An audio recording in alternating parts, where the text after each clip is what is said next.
The future is peace. I will repeat it. The future is peace. It's not a wishful thinking. It's not a naive thought. It's an historical fact.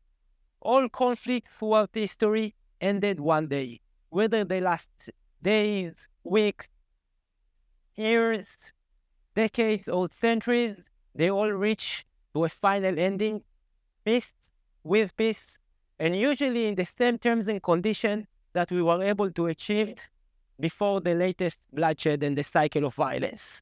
If we go everywhere we look around the globe, if it's in Rwanda, South Africa, Europe after two world wars, North Ireland, Vietnam, Japan, the US, and if we look back here at home, in 1973, President Sadat of Egypt waged a war of surprise over Israel. For the war, Moshe Dayan, an Israeli war hero, said, better to have Sinai Peninsula without peace than peace without Sinai Peninsula. After the war, Golda Meir, our former prime minister, said, there will never be peace in our lifetime.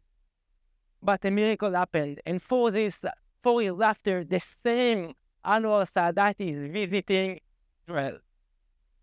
And the Prime Minister Menachem Begin, who welcomes Sadat, is saying in a historical speech in the Knesset, can prevent the war.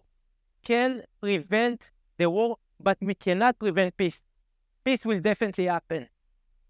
Those two brave leaders chose to end the ever-going cycle of violence, of bloodshed, to end the free-falling of ongoing war between the two nations, and they were able to achieve a lasting peace and bring security and safety for the first time in Israeli southern border. While they ended this falling back in 1977, and then the peace was signed in 1979, my personal falling started on October 7th.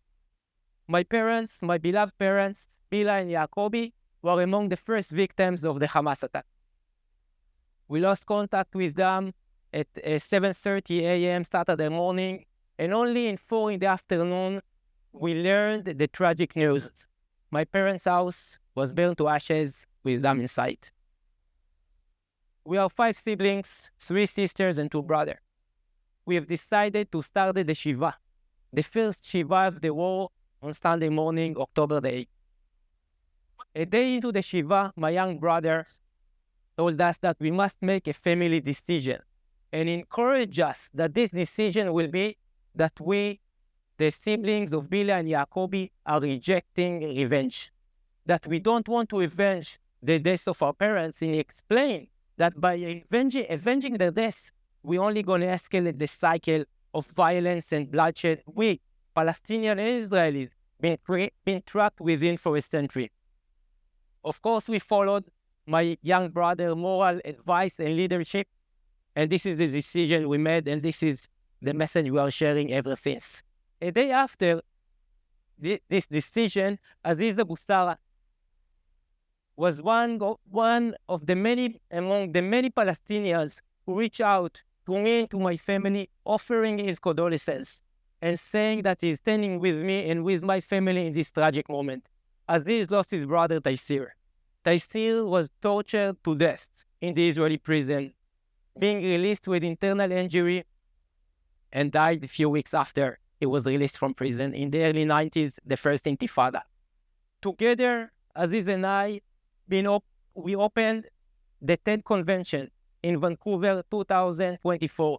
And I must be very honest with you, the TED format is the most challenging, stressful format there is. I wasn't sleeping the last 3 days, I promise you.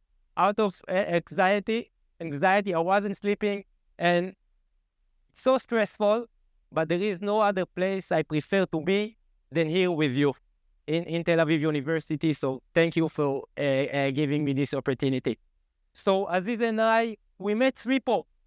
We met the Argentinian Pope, Pope Francis. We met the American Pope Leo, and we met the Jewish.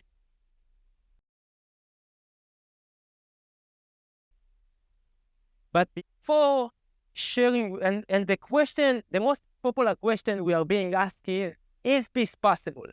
Is peace possible? People from all over the world, Palestinian Israelis, journalists, policymakers, diplomats, keep asking us, is peace possible? It's not only possible, we have a plan how to bring peace to the Holy Land between Israelis and Palestinians by 2030. But before sharing how we're going to do it, I have a confession.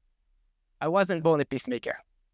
I was born in Kibbutz Niram, mile away from the border of Gaza, established by my Zionist pioneers, grandparents who immigrated to Palestine and the British mandate in the late 30s of last century. The same kibbutz my father was born, and when my parents raised me, my sister, and my young brother. At the age of 14, we decided to move out of the kibbutz, and it made a lot of sense to get closer to Gaza, right?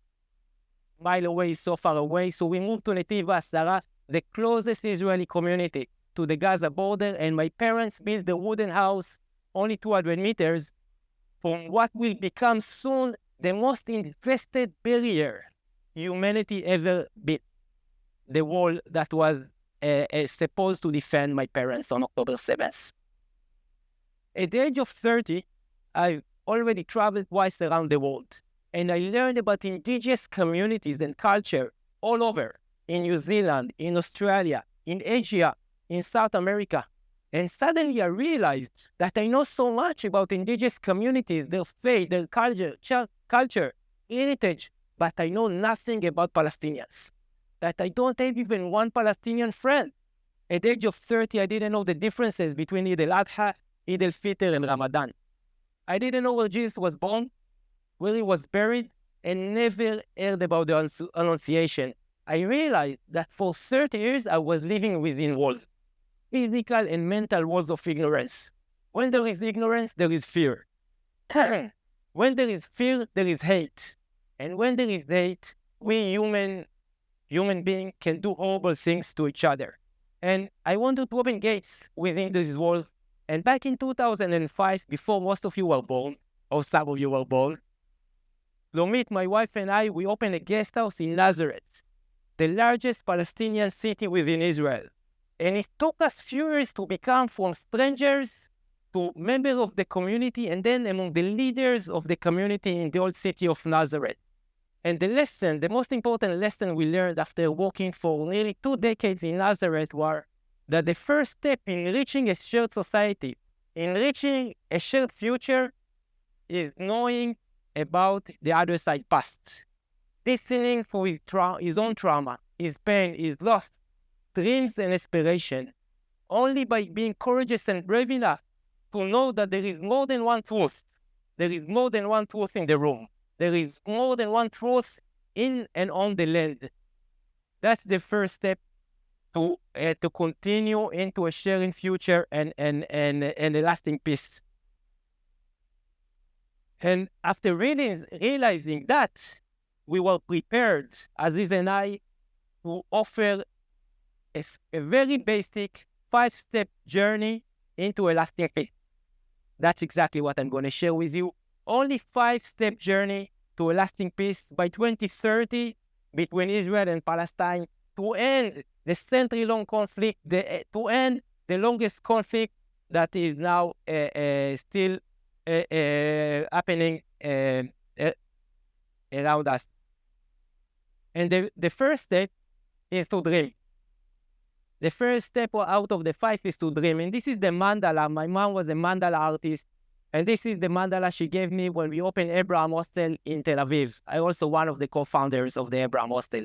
And she painted this beautiful mandala which says all our dreams can be fulfilled if we have the courage to change them. The only way to change reality is in the field of dreams. And we must be courageous and brave enough to dream. The second step in this journey is to agree on our common values and shared values between Israelis and Palestinians.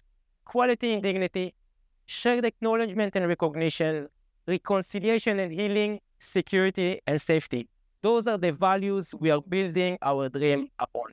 The third step is to build a coalition, because no one can fulfill big dreams on his own. If it's an AI, if it's to save the planet, anything, we must build partnership and coalition to achieve this big dream of us. The fourth step in the journey is to have a roadmap, because without a roadmap, we'll get lost. And the fifth step is to implement the roadmap. And we have a roadmap that I will go into more details regarding our roadmap. There's only 5-chapter roadmap, very simple. The first chapter of the roadmap is to have a vision. It's written in the Bible, when there is no vision, people perish. And this is exactly the broken reality we are all living within. We must offer a vision. And the second chapter is to amplify this vision. We must amplify this vision, and this is exactly why Aziza Busara and myself, we co-author our best-selling book, The Future is Peace. In our book, we're inviting you, the readers, to join us on an 8-day journey, shared journey across the Holy Land. On our journey, we're exploring 4 dimensions of time. We're exploring the ancient history, from the Greek mythology to the Holy Book to ancient history. The second dimension is the 100 years of conflict. The third dimension is our personal life, loss, pain, and healing. And the fourth dimension is the future. And as we travel within those dimensions, as we travel the land, we are transforming revenge into reconciliation, trauma into healing, and despair into hope. And this is why we wrote the book. It's becoming an international book. It's already translated to French, Portuguese is coming, German is coming, Italian is coming, and of course Hebrew and Arabic, all by the end of this year. The third chapter of the book of the roadmap is to, what's the third one? To legitimize. Dream, amplify, legitimize. We must legitimize peace. Those who believe that war will defend, that bombs will bring quiet, and war will create security, now, they are not only naive, they are fooled, because it never worked. Throughout 5,000 years of human civilization, the only way to achieve security and safety is through dialogue. It's through negotiation. It's through diplomacy. And this is to legitimize the peace and to legitimize our vision. We are doing a huge public event. This event was taking place not too far from here, the People Peace Summit at the Expo. 7,000 Israelis and Palestinians gathered together to prove that the peace movement is growing, gaining momentum, and working very hard on the ground. The fourth chapter of the roadmap is to change policies. We must start investing in tools of construction and not tools of destruction. And after we met Pope Francis, he embraced us, he blessed us, and then he asked us, Aziz and Maoz, how can I help you? And we told him, Pope Francis, a few weeks from now, the G7 leaders are going to meet in Puglia, Italy. We are asking you to be our ambassador. Please, take our requests to them which they denied or ignored for a decade, and ask them to acknowledge and support the civil society in Israel and Palestine to achieve a lasting peace and reconciliation between the two people. And he said, I will do it for you.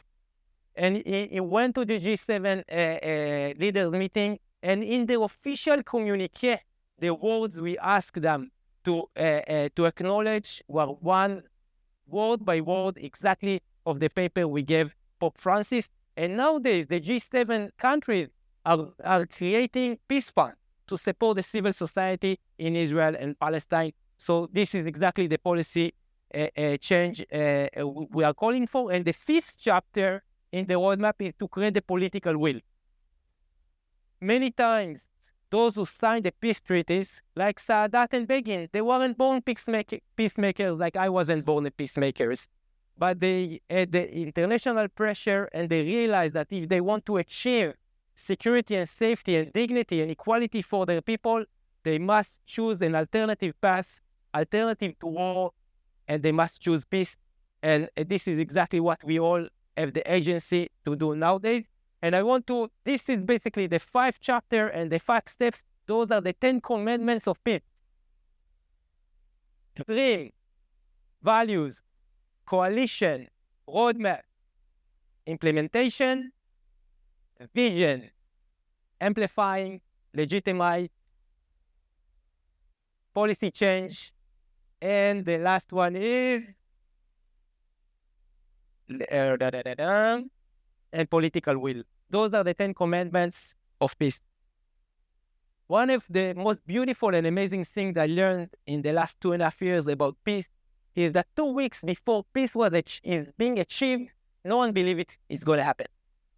Not the people, not the policymakers, not the journalists, definitely not the generals. They don't believe that peace will be achieved. And it was exactly the same with Israel and Egypt. 2 weeks before Sadat visit, poll that was being held in Israel showed that the majority of Jewish Israelis were against negotiation. Not against peace, not against land swap, against negotiation, stating that that Egypt only want to destroy and erase the existence of the state of Israel. And when Sadat was visiting only 2 weeks after, the children of Israel were waiting for him in Haifa, in Beersheba, in Jerusalem, and Tel Aviv, with 2 flags in their hands, the flag of Israel and the flag of Israel's biggest enemy, till the day before, the flag of Egypt.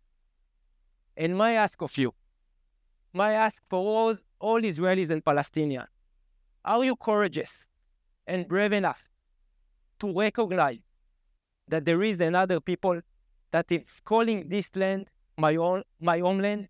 Are you courageous and brave enough to come and dream with us, come and vision with us, come and act with us to make the future a just future, peaceful future? Because each one of us is the agency to change the future, each one of you. And together we can make peace.